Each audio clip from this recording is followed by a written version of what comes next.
Chanchal cricket ইউনিটের পরিচালনায় রবিবার সূচনা হলো নকআউট ক্রিকেট টুর্নামেন্টের। চাঁচল স্টেডিয়াম ময়দানে আয়োজিত এই টুর্নামেন্টের উদ্বোধনী পর্বে উপস্থিত ছিলেন মহকুমা শাসক সৌভিক মুখোপাধ্যায়, জেলা পরিষদের সহকারী সভাপতি রফিকুল হোসেন, চাঁচলের এসডিপিও সোমনাথ সাহা, আইসি পূর্ণেন্দু কুণ্ডু সহ অন্যান্যরা। জেলার বিভিন্ন প্রান্ত থেকে 8টি দল অংশ নিয়েছে এই টুর্নামেন্টে।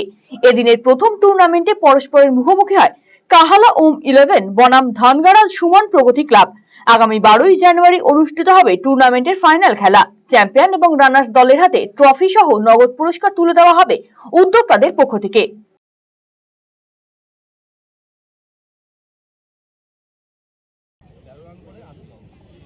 নিজের জায়গায় ফিরে যাচ্ছেন। ভালো লাগছে, এরকম খেলাধুলার মধ্যে যত থাকা যায় তত আনন্দের। এটা 7 দিন ব্যাপী এই ক্রিকেট টুর্নামেন্টটা হবে চাঁচল স্টেডিয়ামে। বিভিন্ন দল, চাঁচলের সাব ডিভিশনে বিভিন্ন দল এখানে অংশগ্রহণ করছে এবং সমস্ত কম বয়সী ছেলেরা। আমরাও সকলে আনন্দে আছি, দেখবো আমরা, ভালো লাগছে।